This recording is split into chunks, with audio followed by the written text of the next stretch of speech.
Hi, this is Remembering the Past, the show where we talk about people who've died recently who've had a profound effect on our history, our society, or our culture. We're going to deal with one of the unsung heroes of World War II, Sir Nicholas Winton, who died recently at the age of 106. Most Americans don't know his story. We're going to begin his story with a snippet from a BBC documentary, interviews with a couple of people, and the tales of a long-ago scrapbook. When you're young, you take everything in life, including survival, for granted. As I grew older, though, I began to wonder more and more how it was that when so many died, our parents, friends, families, and millions of others, how it came to be that we fortunate few on those trains from Prague were spared.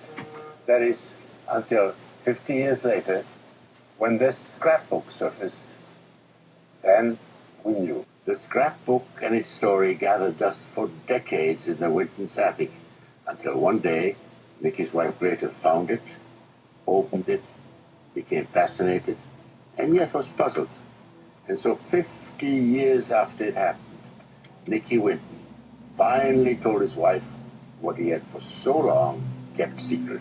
I suppose there are quite a number of things which husbands don't tell their wives. And his wife went to London and she tried to give this story to several people, but nobody was interested until she came to me. I was given the scrapbook and this list of names, and I thought it was very moving because they were ordinary names of people and Czech children. For instance, Berman Thomas, Bekefi Jiri, Benedict Ruth, and we wrote to every one of them. And from these over 600 names, we got 250 answers. And most of the children were delighted. They did not know who had saved them, and they did not know their own story. What was the tale of that scrapbook, and what did Sir Nicholas Winton do? Well, it started in early winter 1939, but let's back up a little bit. In the early 1930s, Adolf Hitler came to power in Germany. In 1938, he annexed Austria as part of the Anschluss, and things started to move quickly. In September of 1938, the Munich Agreement was signed between the European powers and Hitler. That was the famous Peace in Our Time Agreement of Neville Chamberlain. But what it really did was it allowed Hitler to overtake the Sudetenland, the German-speaking part of Czechoslovakia.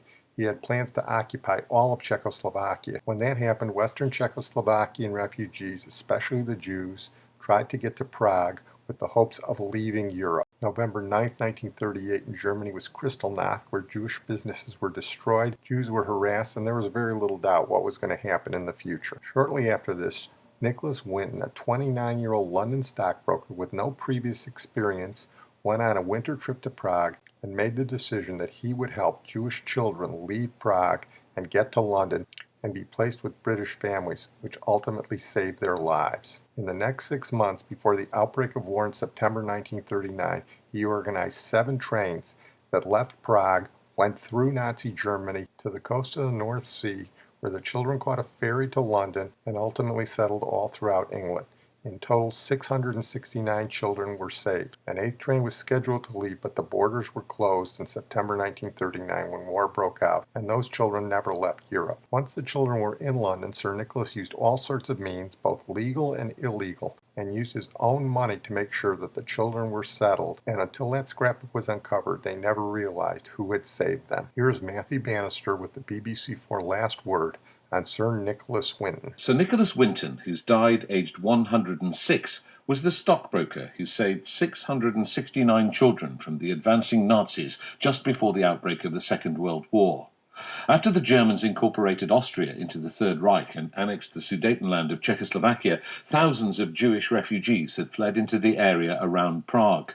Nicholas Winton saw their plight and arranged trains to bring hundreds of their children safely to Britain. He was very modest, rejecting the claim that he was Britain's Oscar Schindler, and his story didn't reach wider public attention until the 1980s. His wife discovered a scrapbook in the attic which listed the children's names, and it was featured on the BBC television programme That's Life. Nicholas Winton's son Nick says it wasn't until they saw the programme that the family appreciated the scale of his achievement. Esther Renson managed to contact a number of the children he'd saved, who by then were in their 50s, 60s, and, unknown to father, brought them into a studio and planted him in the middle of them. Hello, ask, is there anyone in our audience tonight who owes their life to Nicholas Winton? If so, could you stand up, please? Half the studio stood up. And it was quite a remarkable feeling. Still, when I see it now, it's quite a poignant moment. Must have had a big impact on him. What did he say about it afterwards? He was very tearful.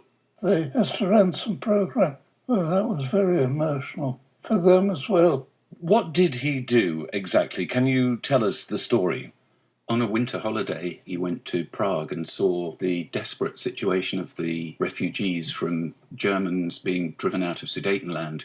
There were organisations trying to help them, but some of the parents wanted to get their children to safety, and there was no organisation that helped. And rather than wait for somebody else to do something, he put together an organisation to help rescue those children that could be saved. And basically what they did was to hire trains, or to arrange trains to put these children on board. Yeah, that's right. Well, one of those children was Vera Gissing. I'll never forget seeing mother and father on the platform, mother trying to smile until she could smile no more. And my sister put her arm round me and she said, "Never mind, don't worry, you'll always have me." All the children who were saved and who owe their lives to Nicky Winton. We weren't aware as children when we came, not even when we stayed in England, not until we met him. Nicholas Winton raised money to pay for the special trains and then overcame Home Office bureaucracy to obtain permits for the children to enter Britain. He also had to find foster families and guarantors who were prepared to put up the then large sum of £50 to cover repatriation costs. And he had to deal with those in the Jewish community who objected to some of the children being placed in Christian homes. He gave them short shrift.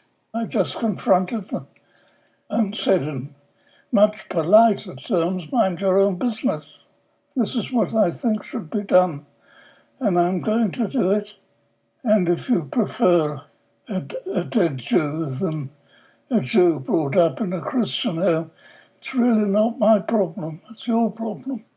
I believe that there was a final train that didn't make it. What happened to that train?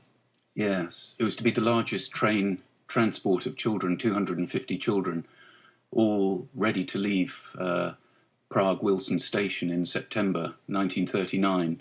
And that day war was declared and the borders with Germany were closed and the train never left. And our understanding is that almost all of the children on that train perished in the Holocaust.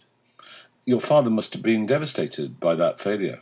He seldom talks about this event without recalling that that was the failure of the project rather than considering the successes. Once he got the children here and placed them safely with families, he didn't keep in touch with them, did he? No, he considered his job was done. He'd got them to safety. There was a rudimentary aftercare service, but that wasn't really something he was involved in. And remember, this was 9 months of his life. I mean, people refer to this as his life's work. Well, it was a part-time job after the stock exchange closed at 3:30 in the afternoon. But obviously, those children, for their whole lives, owed him a huge debt of gratitude, and later in his life made that clear, didn't they? What's so fascinating is that for 50 years, most of them didn't know who it was that had helped them to safety. What did he do with the rest of his life? Obviously, this was a small period of time in an enormously long life. Are there achievements other than this that he would be proud of? The first major role after the war was with the International Reparations Office, where he helped liquidate Nazi loot, the non-monetary gold, and 90% of what was raised was to help found the State of Israel. He had me as a son and my sister as a daughter, and then another son who was mentally handicapped. And in the 50s, the care and advice for parents with mentally handicapped was that they should go into a home. There's nothing you can do. He thought that was barbaric, so he created a local support organisation, the Maidenhead Mentally Handicapped Society, to help parents in just that situation. And that was emblematic of him. Rather than expect other people to provide a solution, he would himself step up to the plate and work with others to find something that worked. It sounds as though he had a strong ethic of public service, of helping other people. Yes. And he lived to be 106. Did he have any clues as to why he had such a long life? Yes. His suggestion was you have to choose your parents carefully. So he had a sense of humour. Absolutely, yes, yes. If he hadn't gone to Prague at that moment when he did, probably most of us wouldn't be here today. He was made a member of the British Empire in 2003. He is a national hero in the Czech Republic. He was nominated for the Nobel Prize by the Czechs. And in 2014, he received the highest honor the Czech Republic can award, the Order of the White Lion. But to the end of his life, he remained characteristically modest. All I knew was that the people that I met couldn't get out, and they were looking of ways of at least getting their children out. I work on the motto that if something's not impossible, there must be a way of doing it. There was nothing heroic about it. It's just a question of organisation and work. One of the reasons we don't know too much about him in the United States is that we didn't exactly have a heroic role in this. But the Americans wouldn't take any, which was a pity. We could have got a lot more out. I have to believe the two guys involved in that were President Roosevelt and Joseph Kennedy, who was the ambassador to England at the time. Anyway, back to Sir Nicholas. Matthew Bannister mentioned the BBC program 50 years later, where unbeknownst to him, he was surrounded by the children, now adults, that he had saved, and he gives his reaction. Mr. Winton, would you like to turn round on behalf of all of them? Thank you very much indeed. I suppose it was the most emotional moment of my life, suddenly being confronted with all these children who weren't by any means children anymore. One of those who was saved was Jewish-born Lady Milena Grenville Bames, who was baptized as a Methodist before she and her younger sister left Prague on one of the Nicholas Winton Kindertransports in May of 1939. She's now in her 80s, and she has a fascinating story herself. She went on to marry one of Britain's top architects, and when he was knighted, she became Lady Milena. Her late father, Rudolf Fleischmann, was strongly advised to leave Czechoslovakia the day before the Nazi invasion in March, and it was not just because he was Jewish. He was the advertising manager for a medical magazine that had always been a tremendous supporter of the anti-Nazi author Thomas Mann. When the writer was rendered stateless by the Nazi regime while traveling abroad, Mr. Fleischmann interceded with the Czech president for the author to be granted citizenship of his Bohemian hometown of Prague. And it was Mr. Fleischmann who traveled to Switzerland to grant the exiled author his Czech citizenship. Thus the reason why Mr. Fleischmann had to flee Prague, where he had since moved with his family the day before the Nazi invasion. His daughter Milena was saved by one of Nicholas Winton's transports. She was raised by a Methodist family in England. She continued to speak Czech and made one of her life's works promoting relationships between the Czech Republic and England. When she discovered what Sir Nicholas had done and how she was saved, she kept in touch with him for the rest of his life. I think it was in his nature. He really felt that he'd done all he could, and having got those children settled, he felt, being there, done that, my job's done, I've got other things to do. Well, those 669 children who were on those Kindertransports had children, then grandchildren, and in some cases great-grandchildren, and the number of descendants is now estimated at 15,000, and in a sense all of them are children of Sir Nicholas Winton. They've got children and grandchildren and great-grandchildren. As I said, one of the true heroes of World War II. I'm going to close on that note. I want to thank my producer and IT genius, Sid Tepps. As a final tribute to Sir Nicholas Winton, we're going to play some Czech music by an English orchestra. This is the Serenade in E major by perhaps the greatest of all Czech composers, Antonin Dvorak, with Daniel Barenboim conducting the English Chamber Orchestra.